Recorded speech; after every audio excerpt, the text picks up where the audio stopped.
I was in the kitchen early that morning, sunlight spilling in through the windows of our little house just outside of Boston. I had my scrubs on already, hair tied back in a ponytail, getting breakfast ready like I'd done 1,000 times before. After 15 years working as a nurse at the local hospital, my hands pretty much knew what they were doing on their own, steady, gentle, and quick. "Emma, time to wake up. Breakfast's ready." I called out toward the stairs. I heard her feet thumping as she ran down, her usual burst of energy in the morning. My daughter, Emma, had just turned 10. She had my brown hair and her father Mike's blue eyes. Mike and I were separated at the time, living in different places, trying to figure things out, but we were still in touch for Emma's sake. "Morning, Mom," she said, sliding into her seat and grabbing for the pancakes I just set on the table. "Only 2 more days until Thanksgiving break."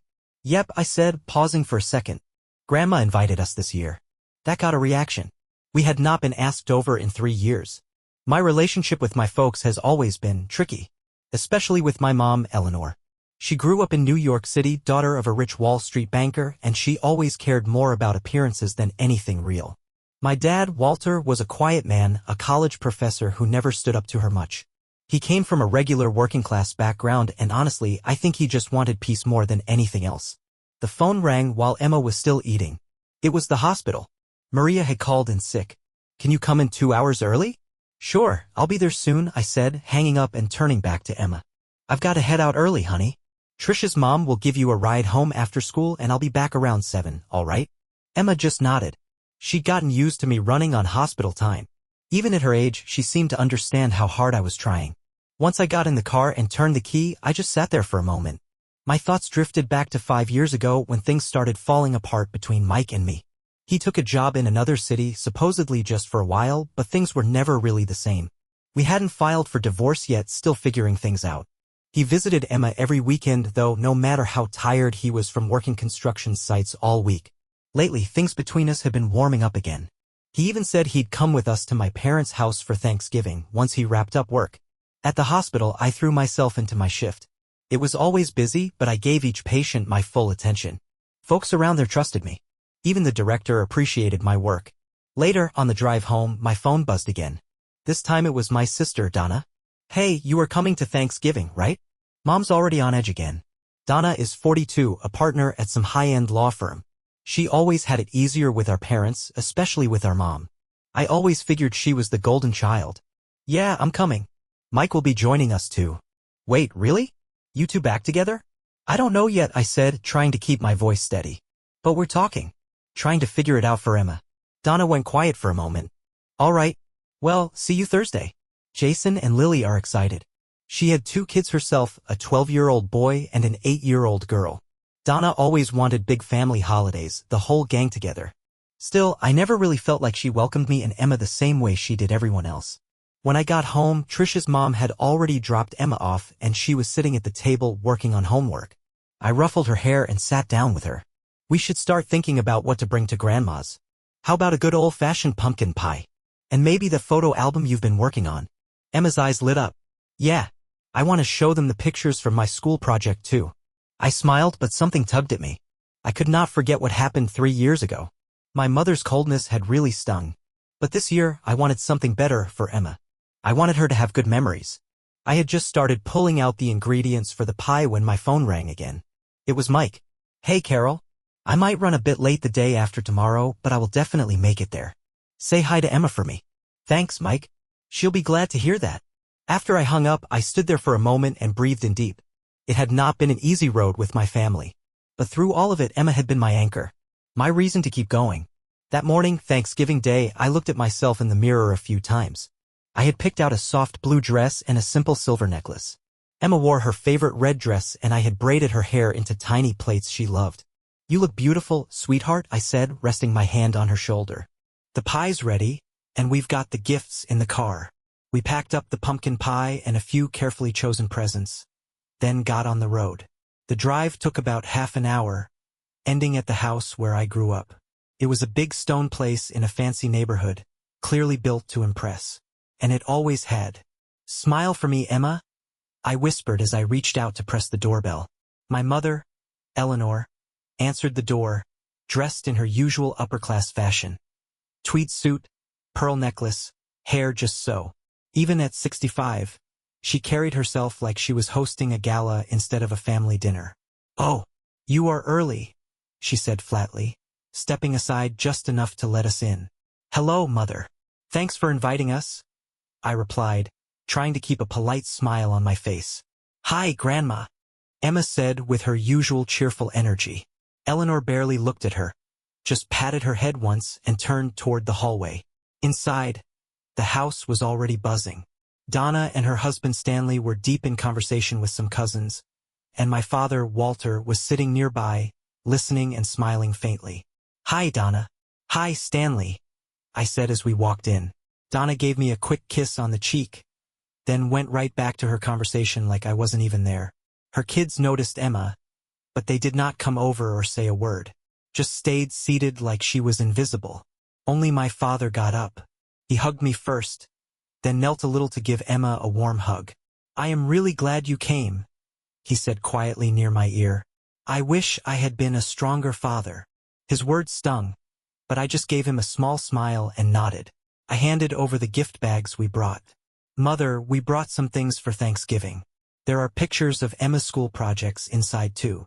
Eleanor took them with barely a glance. "Thank you." Then, without even opening them, she set them down on a side table. "By the way," she said, as if remembering something more important, "have you heard about Donna's children? They did wonderfully in the national mock trial competition. Jason came first in the whole state." I nodded, but she wasn't really talking to me, just talking at me. The next hour dragged by. Emma and I sat on the edge of the room, kind of tucked away like we were just visiting, not family. Conversations swirled around us, none of them including us. Emma tried a few times to talk to her cousins, but they were caught up in grown-up chatter and paid her no mind. Finally, we were called to dinner. The dining room looked like something out of a magazine. Candles, floral centerpieces, a perfectly roasted turkey, the works. My dad brought the turkey in himself and got ready to carve it, just like he did every year. People started to take their seats around the grand oak table.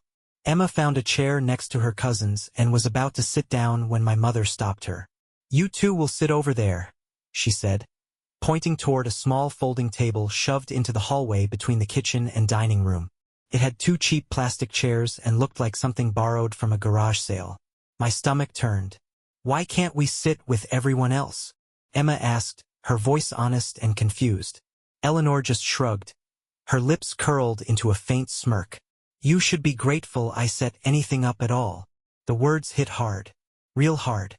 My father looked down, clearly uncomfortable, but said nothing. He just kept slicing the turkey. Emma and I sat down at the side table, even though I felt like crying. My little girl tried her best to keep smiling, but I could see it. The disappointment, the confusion. I had lived through this kind of thing my whole life, but she had not. And she should not have to. When dinner was served, our plates were barely touched. Cold mashed potatoes, some vegetables. That was it. While the others were served hot turkey, stuffing, and all the best dishes, we were handed leftovers like we were not part of the family. "Mom," Emma whispered, "is this all?"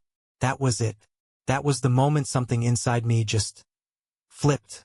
I looked at her, those teary blue eyes, so much like her father's, and I knew I could not sit there another minute. I stood up slowly. "Come on, Emma. We are leaving." The room went quiet like someone hit the mute button. I handed Emma a folded piece of paper I had written the night before. "Give this to Grandma before we go. All right?" Emma nodded, walked over, and placed the note in Eleanor's hand. My mother started to open her mouth, but I did not let her speak. I had already taken Emma's hand, and we were heading for the door. "We are done here," I said calmly. I was not yelling. I was not crying. I was just done. The sound of the front door closing echoed behind us. Inside, I am sure my mother was already spinning it, probably saying I was being dramatic again. That is her way. But you could feel it in the air, the tension, the shame. My father slumped into a chair and buried his face in his hands. Donna said nothing. I saw the way she looked at her kids, though. Like something had finally clicked. Outside, the cold November wind wrapped around us, but instead of feeling bitter, it felt clean. Like we had escaped something heavy. We got in the car and drove off. Emma stared out the window quietly, her little face deep in thought. She looked older than 10 in that moment. When we stopped at a red light, I turned to her. Emma, I am so sorry you had to go through that. I never wanted this for you. She looked at me, calm but firm. It is not your fault, Mom. Grandma is just mean. I reached over and took her hand. In that moment, I felt something shift between us. Like no matter what happened next, we were going to be okay. When she heard those honest words, Carol's face changed. It was somewhere between smiling and crying. You must be starving, she said. How about we grab a bite? We ended up heading to a spot called the Bluebird, a well-known diner in town. There were not many places still open on Thanksgiving, but the Bluebird was one of the few. It was busier than I expected. A waitress led us to a small booth tucked against the wall. The place had that good old-fashioned diner feel, and they were serving a special holiday menu. Hey there. Eating out on Thanksgiving, huh? The waitress, an older woman named Doris, came over with a cheerful grin. She knew Carol from the hospital. She was one of Carol's regular patients. Just one of those days, Carol replied with a gentle smile. Doris must have picked up on something in the way we looked or acted. The turkey dinner's real good today, she said, then added, tell you what, pumpkin pie's on me. As the plates of warm food landed on the table, I could see Emma's eyes light up. Carol pulled out her cell phone and sent a message to Mike. It read, decided not to go to my parents' place. I'll explain later. We're at the Bluebird. Halfway through eating, Emma looked up and said something that caught us both off guard. Mom, I was the one who wrote that note to Grandma. Carol froze, her chopsticks hanging in midair. What did you write? Emma sat up straighter and started reciting like she had it memorized. Grandma, why do you hate Mom? Mom always cries. But we are strong. Carol's eyes filled with tears. She had always tried to hide her sadness from Emma, but clearly Emma had noticed. She had written that note to protect her mom. Carol reached across the table and pulled her daughter into a hug, pressing her face into Emma's hair. You really are one tough little girl, she whispered. It's because of you that I can keep going. Her phone buzzed again. It was a message from Mike. I'm in a meeting. Is something wrong? I can't leave right away, but I'm worried. Carol replied quickly, no need to go to my parents. We're staying here at the diner. Meanwhile, back at Eleanor and Walter's house, things were feeling tense. Thanksgiving dinner was rolling on, but something was clearly off. Eleanor was trying to hide the note Emma had given her under the edge of the table, but Aunt Marge noticed. Eleanor, what's that? Did Emma give you something? It's just a drawing, Eleanor said, trying to brush it off. But Marge had already picked it up.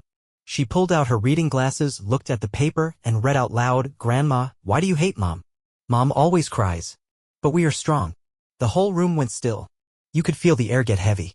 Reactions started coming out. Donna put her hands over her face, and her husband Stanley leaned back like he wanted to disappear. Then Walter stood up. His voice was calm, but there was something burning behind his words. That's enough, Eleanor. This has gone way too far. Carol is our daughter. Emma is our granddaughter. And you. I what? Eleanor snapped. She's the one who broke the family rules. She married that man, never got a divorce, and lives on her own. She's a disgrace. A disgrace. Marge's voice shot up. Eleanor, you ought to be ashamed. You made Carol and Emma sit at a side table like they didn't belong? I've known you a long time, and this is just plain mean. The family split in two right then. Some folks tried to stand by Eleanor, while others looked like they were seeing things in a new light. 12-year-old Jason and his little sister Lily, who was 8, sat looking puzzled. Mom, Lily asked, why don't we ever play with Emma? You always say, next time. Donna had no answer. Deep down, she knew she had kept her distance from Carol too, just like their mother had always done. The meal went on in silence after that. When dessert was being served, the doorbell rang. Walter went to answer it, and there was Mike, dressed in his business suit and looking a little worn out. Hey, Walter, he said. Where are Carol and Emma? They already left, Walter said awkwardly. Mike's face changed. Something in him just dropped. Walter brought him into the living room. Eleanor was clearly annoyed, but she kept quiet in front of the others. Mike looked around and said hello to everyone, but the mood in the room told him all he needed to know. Marge stood up and told him everything, how Carol and Emma had been treated, about the cold food, the side table, and the note. She handed him the note. Mike read it carefully. His face, normally calm and kind, turned cold and hard. You could see the mix of hurt and anger written all over it. He folded the paper and tucked it into his pocket. Then he looked straight at Eleanor. Is this how you treat your daughter and granddaughter? He asked, voice low and firm. She's the one who left you, Eleanor shot back. This is not about me and Carol, Mike said, trying to stay calm. This is about how you've treated her. And now Emma feels it too. Eleanor opened her mouth to respond, but Mike held up his hand. Enough. He took a breath. If you can't show love to Carol and Emma, then we are done here. I won't let this go on. He gave a small nod to the rest of the family, said, "Excuse me," and walked out. Nobody in the room said a word. Walter got up too. As he passed by his wife, he said softly, "I'm leaving too." He grabbed his coat and stepped out the door. Back in the car, Mike sat behind the wheel, eyes closed, hands still wrapped tight around it. I tried calling Carol, but she did not pick up. So I sent her a message instead. "I am heading to the Bluebird. Please wait for me." As I started the engine, I glanced up at the rearview mirror. I saw Eleanor standing at the doorway watching me drive away. But honestly, I was done worrying about her. All I could think about was Carol and Emma, wondering how they were holding up after everything. Eleanor went back inside and sat down with the others like nothing had happened, but deep down, she had to know everything had changed. Meanwhile, Carol's apartment was filled with the cozy smell of food we had brought home from the Bluebird. Emma was curled up next to me on the couch, happily eating a piece of cake I had picked up for her. On the coffee table, Carol's cell phone kept lighting up over and over again. Missed calls from her mother, from Donna, from Walter, and even from numbers we did not recognize. But Carol did not make a move to answer any of them. "You not gonna get that?" I asked her, watching her closely. She just gave a small shrug and said, "Not today. Today, I want to hold on to this little moment. Just us." Then she came back from the kitchen carrying 3 mugs of hot chocolate, each one topped with marshmallows. "Dad, are you going to be here tomorrow too?" Emma asked me, looking hopeful. I looked at Carol before answering. She smiled gently. "Yes. If he wants to." I sat up straighter, feeling a little nervous, but I knew I had to say it. "Carol, Emma, there is something I want to talk to you about." I reached into my pocket and pulled out a small envelope. I placed it on the coffee table in front of them. "This is a reservation confirmation," I said. "I have decided to give up my apartment lease in San Diego. I am planning to move back here, home." "Really?" Emma practically bounced in her seat. "That is, if the two of you are okay with it," I added, trying not to sound too eager. "I want to end this long stretch of living apart. I want us to be a family again." Carol was quiet at first. After 5 years of being separated, I knew she had not expected something like this. Finally, she let out a soft laugh and said, "Well, my couch is always open." But I could see the tears in her eyes. Emma threw her arms around both of us. "Best Thanksgiving ever." And that is how the 3 of us ended up having our own little Thanksgiving celebration long into the night. Carol laughed more than I had seen in years. I shared silly stories from work, and Emma told us about school and her latest adventures. Every call that came in from the outside world went straight to voicemail. The next morning, I was in the kitchen with Emma making pancakes when Carol woke up. She said later it was the best sleep she had had in years. Just as she was about to walk into the kitchen, the doorbell rang. "I'll get it," she said, tightening the belt on her bathrobe as she headed for the door. When she opened it, there stood Walter. He looked exhausted, like he had not gotten a wink of sleep. "Dad," she said, surprised. "Can we talk?" he asked softly. She let him in, and he stepped into the living room. Emma peeked out from behind the kitchen doorway and came forward to give her grandfather a hug. I stayed quiet but gave him a polite nod. "I'll go make some coffee," Carol said. Walter sat down heavily on the couch and let out a long breath. Then he looked up, his hands clasped between his knees. "First of all, I want to say I am sorry," he said. "For what happened yesterday and for everything before that." He looked older than I had ever seen him, like the years had caught up all at once. "For a long time I just wanted to be free from Eleanor's grip," he admitted. "But I never had the guts. I gave in to her every time, and in doing that, I failed you." Carol listened quietly, though I could tell her emotions were all over the place, hurt, sorrow, maybe even a little understanding. Emma's note hit me hard. Walter went on. "That little girl told the truth in a way none of us adults ever could. She saw how unfairly her mother was being treated and how I just stood there and let it happen." He paused for a moment, like he was embarrassed to say the next part. "Last night, I didn't go home. I checked into a hotel and stayed up most of the night thinking." Tears began to fall from his eyes, something Carol had never seen from him before in her entire life. "Carol, I should have protected you," he said, voice shaking. "I should have stood up for you." She looked at him with tears in her own eyes. "I blamed you too," she admitted. "But now I see that Mom has her own wounds. She is not just strict, she is damaged too." I walked over with the coffee and sat down beside Carol. "Walter," I said, "Carol and Emma are amazing. They deserve to be surrounded by love, not judgment." He nodded slowly. "I know that now. And I want to change. I want to rethink everything, including my relationship with Eleanor. She is hurting too. Her own mother treated her the same way she treats you." Carol sat back, taking that in. For the first time, she thought about where her mother's harshness might have come from. A cycle of pain passed down from one generation to the next. About a week later, something unexpected happened. It was a quiet Saturday afternoon and Emma had just gotten home from her ballet class. That is when the doorbell rang. When Carol opened it, she was surprised to see Eleanor standing there. She looked smaller than usual, like she had shrunk in just a few days. She was holding a small paper bag in her hands. "May I come in?" she asked, her voice different, softer, unsure. Carol said nothing at first but stepped aside to let her in.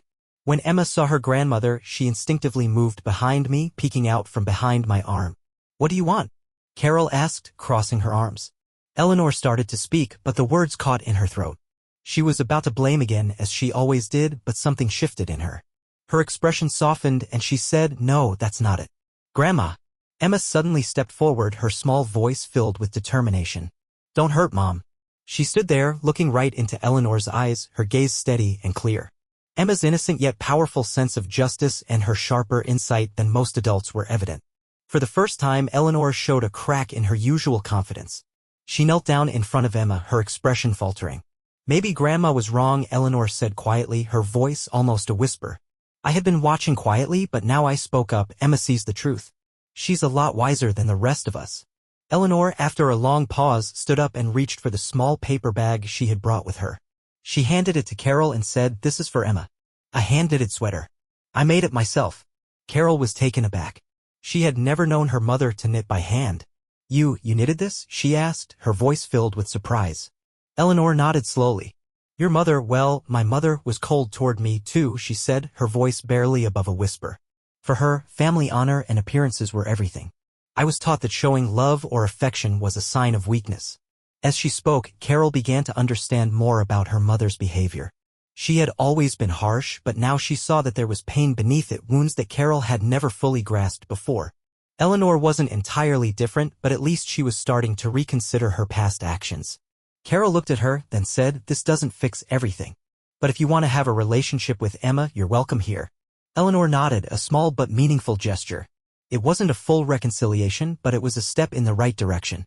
Carol glanced at Mike and Emma standing by her side, offering their silent support. "You two are my real family," she whispered. The three of them embraced tightly, and Eleanor, watching from a distance, felt something shift inside her. A year later, on Thanksgiving morning, Carol's apartment was buzzing with activity. Mike was in the kitchen preparing a large turkey, and Emma was carefully setting the table in the living room. Outside the window, Boston's first snow of the season gently fell. "Which tablecloth should we use, blue or white?"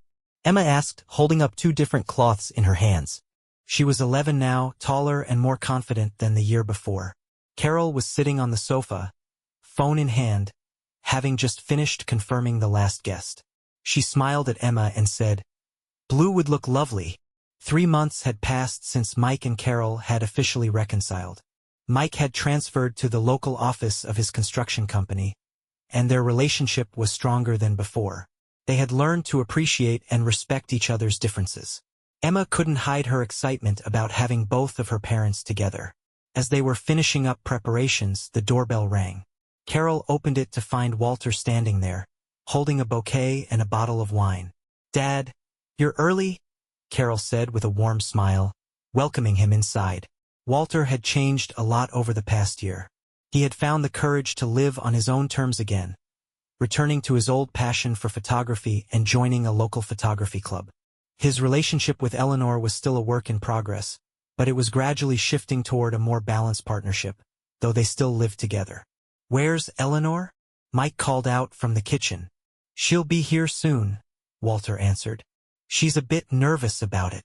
Eleanor had initially said she wouldn't join this year's Thanksgiving celebration, but at the last minute, she decided to come on her own. She had started weekly psychological counseling sessions and was beginning to face some of her deep-seated behavioral issues. Just as they were finishing up, the doorbell rang again. This time it was Donna and her family. Donna had started to make changes of her own since last Thanksgiving. She had reduced her reliance on her parents and was working to mend her relationship with Carol. "It's been a while," Donna said awkwardly, her smile tinged with a bit of uncertainty. Although repairing their sisterly bond was taking time, the conversations between them had started. Later that afternoon, Eleanor arrived as the last guest. She came in holding a small gift bag and was dressed more casually than usual. "Sorry I'm late," Eleanor said with a hint of hesitation in her voice. When Emma saw her grandmother, she ran straight to her and hugged her tightly. "Grandma, I'm so glad you came," Emma said, her voice full of joy. Eleanor was taken aback by the warmth in Emma's embrace, and for the first time, her face softened with a surprised yet joyful expression. She handed Emma the gift bag. Inside, Emma found a handmade scarf and a small note that read, "Grandma can change too." Before the meal started, everyone gathered at the table, and Emma was asked to say a few words of thanks. She began quietly, but as she spoke, her voice grew stronger. "I'm thankful that Grandma is changing, that Grandpa is stronger, that Mom is smiling again, that Dad came back, and that we can all be together." Carol wiped away a tear as she listened to Emma, and Mike gently wrapped his arm around her shoulders. Across the table, Walter was holding Eleanor's hand, offering quiet support. Tears filled Eleanor's eyes as she took in Emma's words. Everyone sat down together at the table, and warm mashed potatoes were passed around. There's no such thing as a perfect family, but hearts that had once been broken were beginning to heal. New bonds were being formed, and the true meaning of Thanksgiving was clear to all of them.